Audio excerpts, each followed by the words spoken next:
할렐루야, 우리 주의 이름을 찬양합니다. 오늘은 하나님의 은혜로 시작된 새로운 삶에 대하여 돌아보는 세 번째 시간입니다. 말씀을 통해 새로운 삶을 산다는 것이 무엇을 말하는 것인지, 새로운 삶의 모습이 우리들 가운데 어떻게 나타나야 하는지 돌아보는 시간 되기를 바랍니다. 하나님께서는 우리들을 부르시고 택하여서 구원에 이르게 하셨습니다. 또한 맡기신 사명을 감당하며 새로운 삶을 살 수 있도록 인도하고 계십니다. 성경은 이런 우리들에게 나타나야 할 꼭 필요한 모습을 말씀하고 있습니다. 그것은 영광스러운 하나님의 은혜를 찬양하라는 것입니다. 에베소서 1장 6절은 우리에게 말씀하고 있습니다. 이는 그가 사랑하시는 자 안에서 우리에게 거저 주시는 바 그의 은혜의 영광을 찬송하게 하려는 것이라. 하나님의 은혜로 새로운 삶을 시작한 사람들은 하나님의 영광스러운 은혜를 찬양하는 모습이 세상 가운데 나타나야 한다는 것입니다. 때문에 하나님의 은혜로 새로운 피조물이 되고 하나님의 걸작이 된 저와 여러분은 우리들에게 임한 하나님의 사랑과 은혜를 세상에 보여줄 수 있어야만 합니다. 그런데 우리에게 임한 하나님의 사랑과 은혜를 세상에 보여줄 수 있는 방법은 매우 다양합니다. 하지만 가장 중요하고 우선되어야 하는 것이 있습니다. 그것은 저와 여러분들을 위하여 십자가의 고난과 죽음을 감당하신 예수 그리스도를 믿고 따르는 삶의 모습을 나타내야 하는 것인 줄 믿습니다. 그런데 문제는 예수님을 믿고 따르는 삶의 모습을 나타내는 게 결코 쉬운 것이 아니라는 것입니다.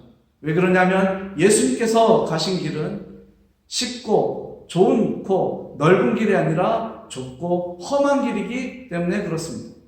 오늘 저와 여러분들이 나눈 말씀에는 예수님을 따르려는 사람들의 모습이 등장하고 있습니다. 또한 그들에게 가르침을 주시는 예수님의 말씀이 등장하고 있습니다.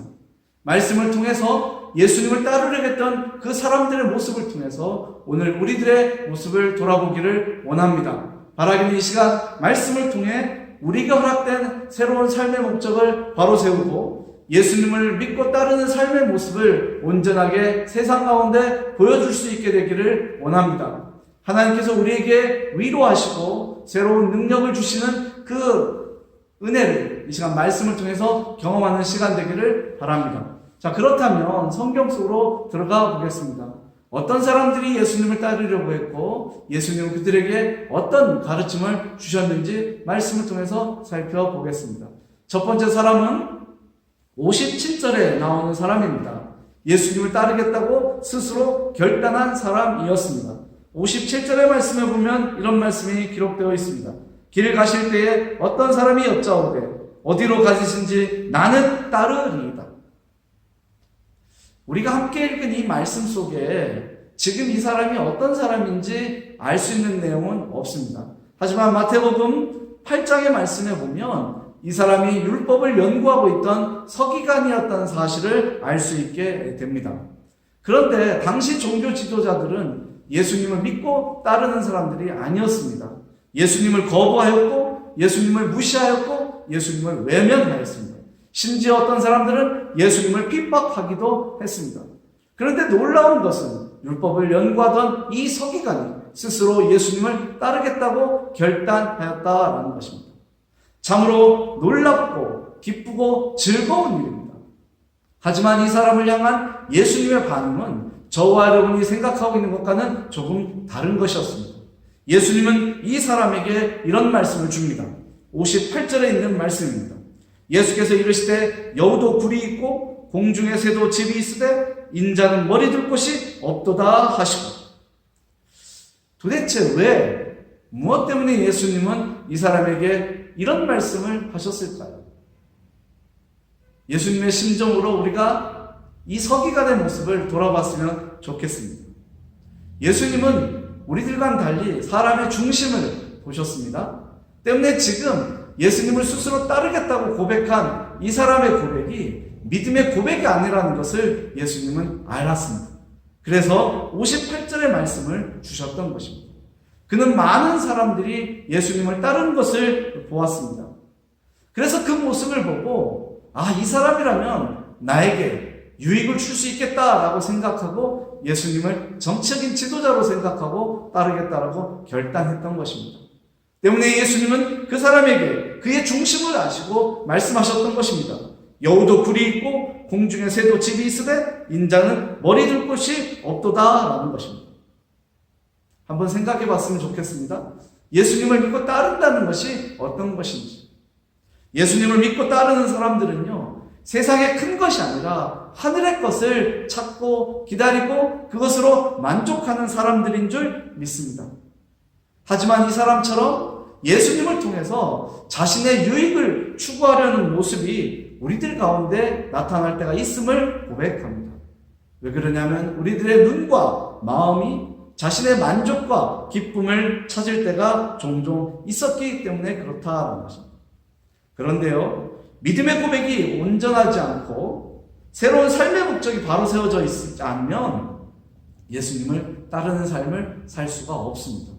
때문에 예수님께서는 제자들에게 이런 말씀을 하셨던 겁니다. 아무든지 나를 따르려거든 자기를 부인하고 날마다 제 십자가를 지고 나를 따르라 라는 것입니다. 자기를 부인하고 자기에게 주어진 십자가를 지고 예수님을 따르라는 것입니다. 자기 만족과 기쁨을 채우려는 모습이 자기를 부인하는 모습일까요? 그렇지 않습니다. 또한 온전한 믿음의 고백이 없이 또 새로운 삶의 목적이 없이는 자신에게 주어진 십자가를 지고 예수님을 따를 수도 없습니다. 때문에 예수님께서는 서기관에게 말씀하셨던 겁니다. 이 시간 우리들에게 필요한 것은 이것입니다.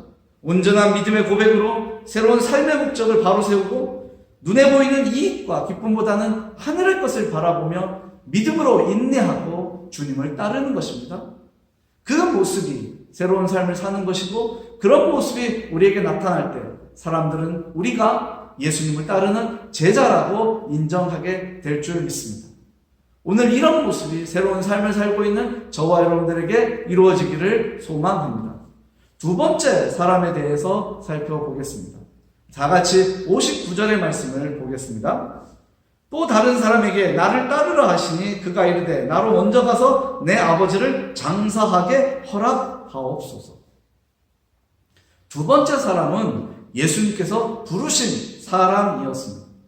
본문을 통해서는 이 사람에 대해서도 알 수 있는 길이 없습니다. 하지만 마태복음에는 이 사람이 예수님을 따르던 제자 중에 한 사람이었다고 말씀하고 있습니다. 그런데 이 사람은요, 지금 아버지의 장례식을 핑계로 나를 따르라 고 부르셨던 그 초청하셨던 예수님의 부름에 즉시 응답하지 않았습니다. 우리는 이런 처지에 놓여 있는 제자의 모습을 이해할 수 있을 것입니다. 하지만 예수님은 매우 단호하게 말씀하셨습니다. 60절의 말씀을 보겠습니다. 이르시되 죽은 자들로 자기의 죽은 자들을 장사하게 하고 너는 가서 하나님의 나라를 전파하라. 죽은 자는 죽은 자들이 장사하게 하라는 것입니다. 그리고 너는 너에게 주어진 하나님의 나라를 전파하라는 것입니다. 이 말씀은 오늘 우리들에게도 매우 중요한 말씀입니다.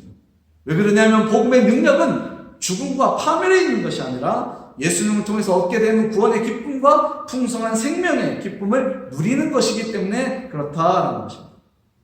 하지만 지금 제자에게는 복음에 대한 확신과 결단이 부족하였습니다. 때문에 아버지의 장례식을 핑계로 예수님을 따르는 그 삶을 즉시 행동으로 옮기지 못했던 것입니다.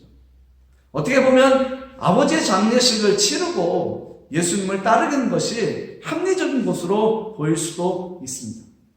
하지만 그에게 부족했던 것이 있습니다. 그것은 소명의식입니다. 예수님께서 자신을 제자로 부르셨다라는 소명, 예수님께서 자신을 하나님 나라를 선포하고 그것을 일구는 일꾼으로 부르셨다라는 소명이 그에게 부족하였습니다. 또한 복음에 대한 확신도 부족했습니다. 그러다 보니까 새로운 삶에 대한 우선권도 분명하지 않았습니다. 때문에 그는 소망이 없는 것에 마음을 두었고 세상의 유혹에 미혹되고 자신의 삶에 주어진 새로운 결단을 하지 못했던 것입니다.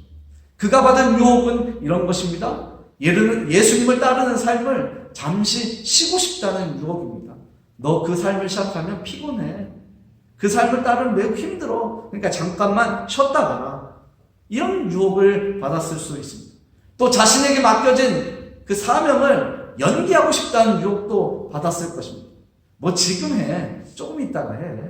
조금 있다가 예수님이 죽으신다네. 예수님이 너에게 새로운 사명을 주실 거야. 그때 해도 돼. 이렇게 유혹을 받을 수도 있었을 것입니다.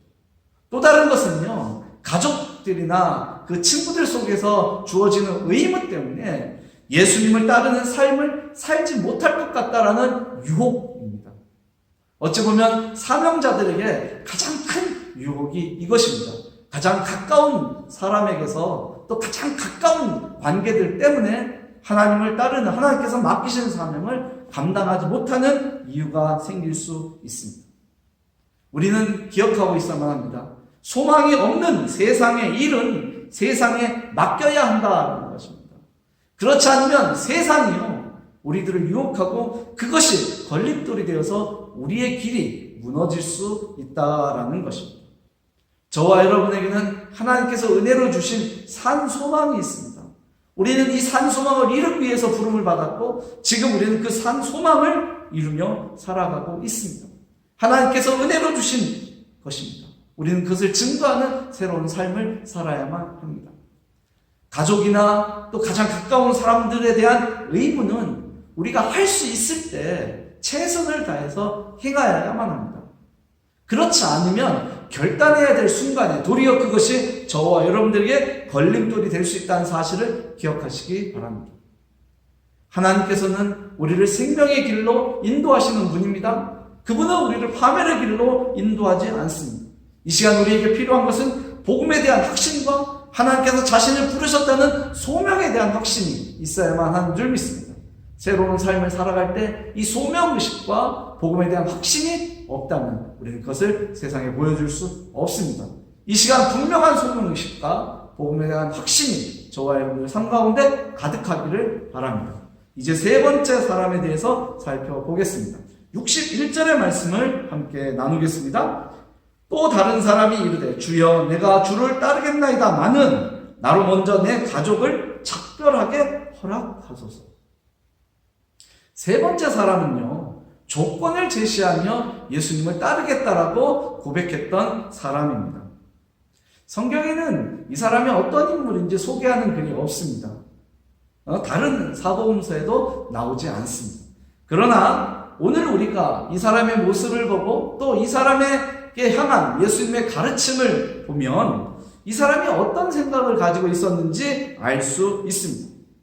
이 사람은요, 어떤 생각을 가지고 있었냐면 예수님을 따르는 삶보다는 사람들과의 관계 또는 세상과의 관계에 더 많은 관심을 가지고 있었습니다. 저울 두 개를 가지고 이쪽과 저쪽을 저울질하고 있었는데 예수님보다는 세상과 사람들 일에 더 관심이 있었다라는 것입니다. 때문에 가족들과의 작별 인사를 핑계로 예수님, 나 조금 있다가 주님을 따를게요 라고 이야기했던 것입니다. 여기서 한번 생각해 볼 필요가 있습니다.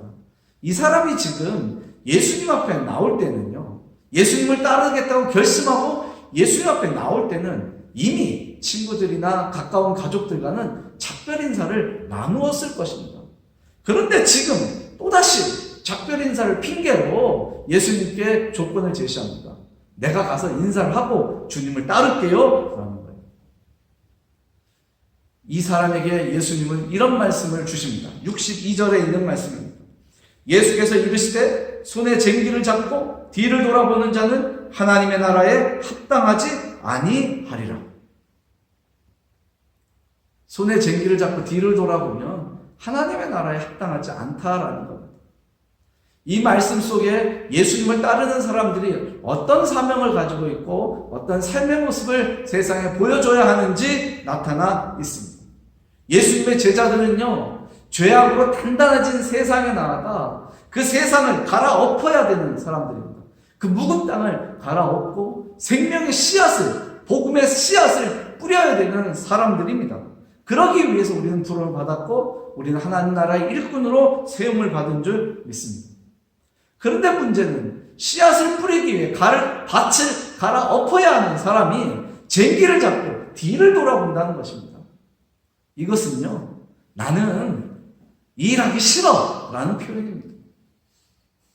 내가 왜 딱딱한 이 묵은 땅을 갈아엎어야 되고 정말 하기 싫은 이 일을 해야 돼 라는 삶의 모습이 겉으로 나타난다는 것입니다. 또요, 뒤를 돌아본다는 것은요, 자신에게 맡겨진 사명을 외면한다라는 것을 알게 하는 것입니다. 앞을 바라보고 정말로 힘껏 전진해도 자신에게 맡겨진 사명을 감당하기 어려운데요, 자꾸 뒤를 돌아봐요. 세상에 대한 미련이 남아있기 때문에 그래요. 내 앞에 주어진 것보다 뒤에 더 많이 우리의 마음을 끌어당기고 있기 때문에 그래요. 그래서 자신에게 맡겨진 일을 외면하고 좀 더 쉬운 길이 없나, 좀 더 편한 길은 없나, 그것을 찾다 보니까 자꾸 뒤를 돌아보게 되는 것입니다. 때문에 이런 사람들은 하나님 나라에 합당하지 않다고 예수님께서 말씀하셨다라는 것입니다. 우리는 성경을 통해서 두 마음을 가지고 있으면 아무것도 얻을 수 없다라는 것을 이미 알고 있습니다. 예수님을 따르는 것과 세상 일에 관심을 두는 것이 동시에 이루어질 수는 없습니다. 세상 일에 대한 관심을 가지고는요, 갈아엎어야 될 묵은 땅, 저 세상을 갈아엎을 수 없습니다. 왜? 내 마음이 거기에 있으니까. 내가 미련을 떠는 것이 거기에 남아있기 때문에 하나님을 미워하는 그것을 완전히 포기하거나 버릴 수가 없다라는 것입니다. 때문에 쟁기를 잡고 뒤를 돌아보는 것은 결코 하나님 나라에서는 용납될 수 없다라는 것입니다. 세상의 문제를 해결하는 것이 예수님을 믿고 따르는 일에 전제 조건이 될 수는 없어요. 이건 분명한 것입니다. 예수님을 믿고 따르는 길에 세상 일이 우선되어서는 안 된다는 것입니다. 미련을 가지고 뒤로 돌아본다면 하나님께서 우리들에게 맡겨진 새로운 사명을 감당할 수 없습니다. 또 우리에게 주어진 새로운 길을 성공할 수 없습니다. 풍성한 생명의 기쁨을 누리게 하려고 우리를 부르신 하나님의 은혜가 지금 저와 여러분들에게 있습니다. 하나님은 그 길을 열어놓으시고 우리를 부르고 계십니다. 하나님이 저와 여러분들에게 맡기신 새로운 삶을 향해 나아가시기 바랍니다. 그러기 위해서는 뒤에 있는 것, 낡아 썩어지고 없어질 세상 일에 관심을 갖기보다 우리들에게 날마다 새로운 것을 경험하게 만드시는 하나님을 바라보십시오. 또 하나님께서 맡기신 사명을 붙드십시오. 그것이 새로운 삶을 살아가는 저와 여러분들에게 이루어져야 될 새로운 삶의 모습인 줄 믿습니다. 이제 오늘의 말씀을 정리합니다. 오늘 저와 여러분들이 나눈 말씀에는 세 사람이 등장합니다. 첫 번째 사람은요, 자신의 유익을 위해서 예수님을 따르려고 했던 사람입니다. 두 번째 사람은요, 소명의식이 부족하고 복음에 대한 확신이 부족했던 사람입니다. 그러다 보니까 새로운 삶의 우선권이 분명하지 않았습니다. 세 번째는요, 예수님을 따르는 일보다, 예수님의 제자가 되는 것보다, 예수님 맡기신 일을 이루는 것보다 세상 일과 사람들과의 관계에 더 많은 관심을 두었던 사람입니다.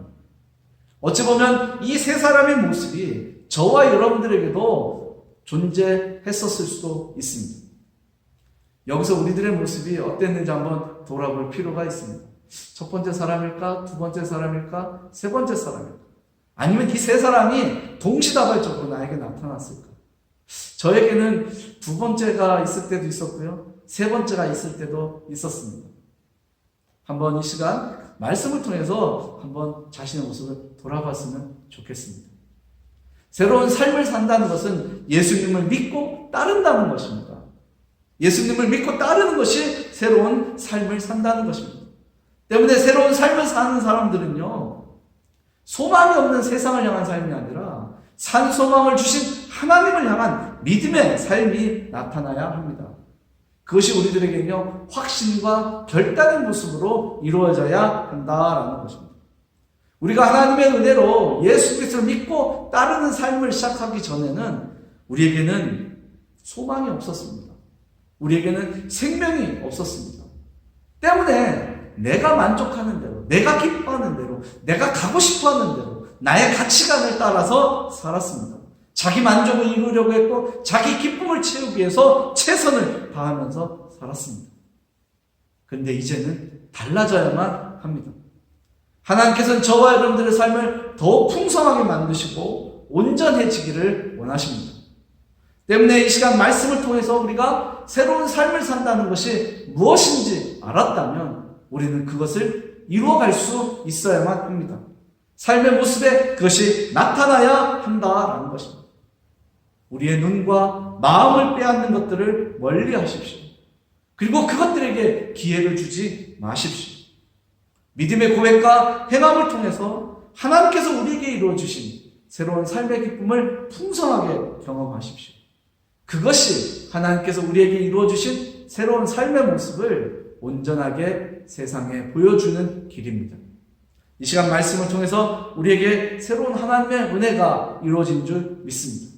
새로운 삶을 향한 믿음의 결단과 예수님을 믿고 따르는 삶 속에 하나님의 은혜가 언제나 풍성하기를 주님으로 축복합니다. 기도하겠습니다.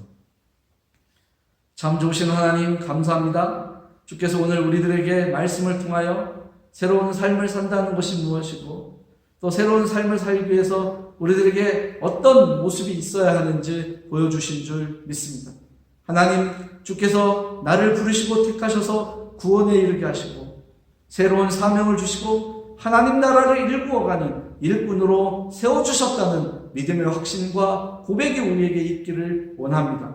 이 자리에 있는 한 사람 한 사람이 하나님이 세워주신 믿음의 사람이요 하나님의 사명을 가진 사람들인 줄 믿습니다. 이제 저들이 살아가는 세상 가운데 주께서 동행하시고 미리 그 길을 예비하셔서 정말로 새로운 삶을 살아가는 삶의 모습을 온전하게 이룰 수 있도록 인도하여 주옵소서. 거칠고 험한 세상을 살지만 주와 동행하면서 주께서 예비하신 새로운 삶의 기쁨을 온전하게 누릴 수 있도록 인도하여 주옵소서.